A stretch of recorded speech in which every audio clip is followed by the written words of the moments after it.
जनता द्वारा एक भी दिन बर्दाश्त करना ये लोकतंत्र के लिए घातक है। इतना भी आप सत्ता के नशा में चूर मत हो जाइए मुख्यमंत्री जी।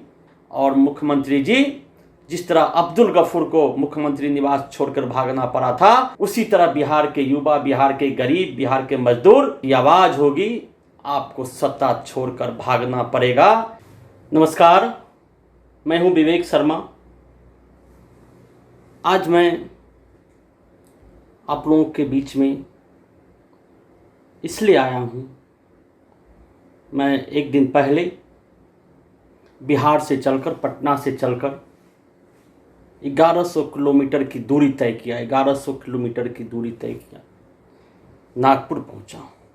रास्ते में जो हाल देखा, मैं अपने बिहारी भाइयों का, अपने मजदूर भाइयों का, अपने गरीब भाइयों का शब्दों में व्यक्त करने की ताकत नहीं है। आंखों में हिम्मत नहीं था कि मैं वो मंजर देख सकूं। शर्म आती है उन हुक्मरानों का जो विगत बिहार को 30 साल से सिर्फ जाति के नाम पर आपस में मतभेद पैदा और बंटवारा कर कर नफरत की राजनीति में, आज बिहार की राजनीति में वही लोग आगे आए हैं जो जातियों को बांटकर, जातियों में नफरत फैलाकर बिहार के 11 करोड़ जनता को आज सड़कों पर छोड़ दिया गया है। मैं आप लोगों के बीच में बिहारी मजदूर भाइयों के लिए कुछ लाइनें सुनाता हूं, जो मुझे देखने के बाद याद आता है कि क्या हालात है आज हमारे बिहारी मजदूरों का, बिहारी गरीब भाइयों का, बिहारी नौजवानों का।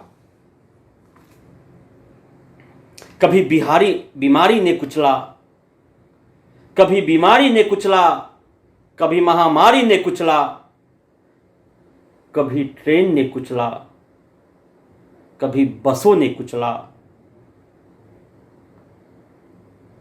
कभी बसों ने कुचला, कभी नंगे पांव ने कुचला, कभी पांव के घाव ने कुचला, कभी बिहार सरकार ने कुचला, कभी केंद्र सरकार ने कुचला। मैं एक कुचला हुआ मजबूर बिहारी मजदूर हूं साहब। मैं अपने नेताओं के मारा हूं साहब, मैं अपने नेताओं के मारा हूं। जो सरकार अपने युवाओं को, अपने प्रदेश के जनता को, अपने गरीब मजदूरों को रोजगार नहीं दे सकता है, शिक्षा नहीं दे सकता है, अच्छे स्वास्थ्य की व्यवस्था नहीं दे सकता है, उसे शर्म आनी चाहिए। और उसको जनता द्वारा एक भी दिन बर्दाश्त करना ये लोकतंत्र के लिए घातक है। मैं सभी बिहार भाइयों से, सभी मजदूर भाइयों से, जो आज पूरे देश में देखने को मिल रहा है, मैं माननीय मुख्यमंत्री जी से पूछना चाहता हूं, जो आपने मानव श्रृंखला बिहार में बनाया था, लोगों को बेवकूफ़ बनाया था, 2000 करोड़ का जो बजट खर्च किया था, अगर आज 2000 करोड़ का वो बजट बिहार के विकास में लगाते, बिहार के रोजगार में लगाते, तो आज पूरे देश में जो बिहारियों के साथ भेदभाव हो रहा है, बिहारियों को नर्क की जिंदगी जीना पड़ रहा है।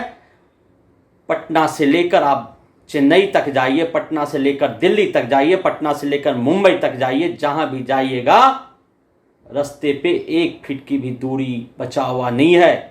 ये ऐसा मानव श्रृंखला लगा हुआ है, ये ऐसा बिहार पे दाग लगा हुआ है कि आने वाला पीढ़ी भी देखकर अपना शर्म से सिर झुका लेगा। लेकिन एसी में बैठे हुए नेताओं को, एसी में बैठे हुए मंत्री जी को, सांसदों को जब भी मौका मिलता है तो मजदूरों के बेबसी से, मजदूरों के मजबूरी से खेलना नहीं भूलते। और फिर बिहार की राजनीति शुरू हो गई है। फिर महीना 2 महीना बाद वही जातियों में नफरत, वही आरक्षण का ढोल, वही समाजवाद की नीति, वही सामाजिक न्याय की नीति फिर चुनाव में आएगा और भोले भाले जनता को फिर से झुनझुना पकड़ाकर चुनाव में कोई नई सरकार बनेगी और जो मजबूर कुचला हुआ बिहारी हैं वो फिर से 6 महीना बाद 1 महीना बाद बिहार से पलायन करने को मजबूर होंगे, क्योंकि उनकी मजबूरी होगी कि ये निकम्मे, ये बेशरम, चाहे लालू यादव की सरकार थी, चाहे नीतीश कुमार की सरकार थी, इनके कभी इच्छा शक्ति ही नहीं हुआ है कि बिहारियों को बिहार में रोजगार दें। इनको तो बिहारियों के, खासकर जो बिहारी हिंदू हैं, उनके खून पे इनको राजनीति करना है। उनके रोजगार पे राजनीति नहीं करना है, उनके शिक्षा पे राजनीति नहीं करना, उनके स्वास्थ्य व्यवस्था पे राजनीति नहीं करना है।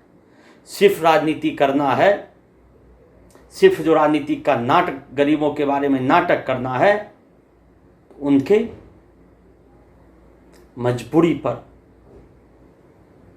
सिर्फ बात करना जानते हैं, उनको देना नहीं जानते हैं। आज बिहार के में जो भी मजदूरों के लिए सेंटर बनाया जा रहा है,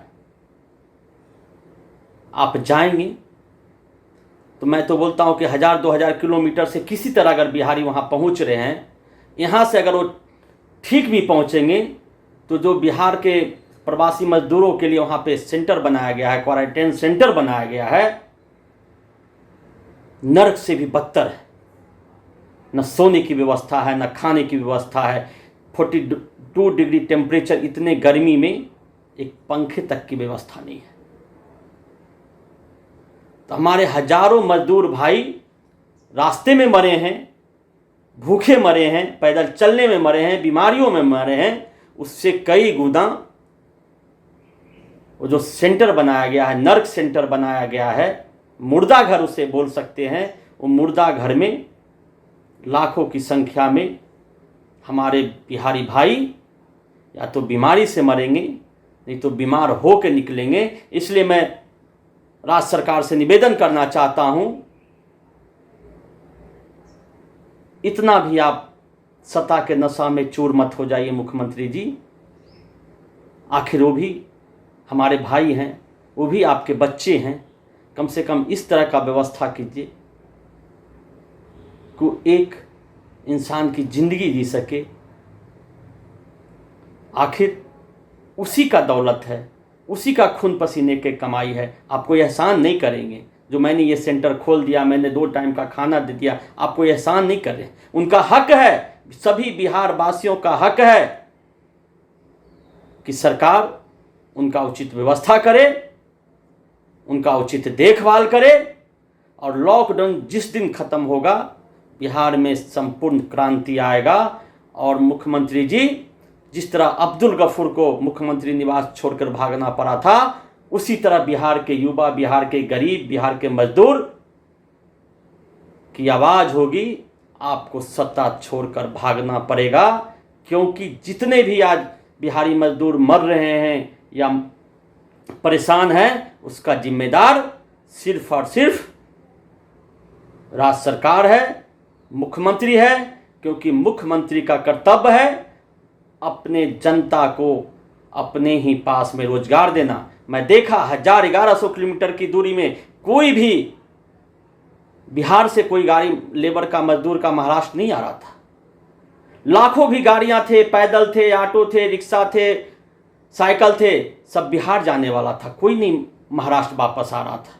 ये क्यों हुआ?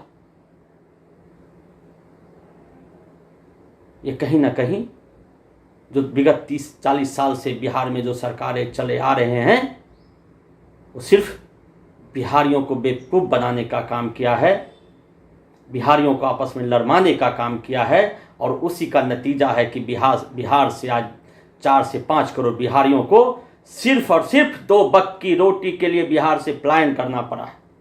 जनता द्वारा एक भी दिन बर्दाश्त करना ये लोकतंत्र के लिए घातक है। इतना भी आप सत्ता के नशा में चूर मत हो जाइए मुख्यमंत्री जी। और मुख्यमंत्री जी, जिस तरह अब्दुल गफूर को मुख्यमंत्री निवास छोड़कर भागना पड़ा था, उसी तरह बिहार के युवा, बिहार के गरीब, बिहार के मजदूर की आवाज होगी, आपको सत्ता छोड़कर भागना पड़ेगा।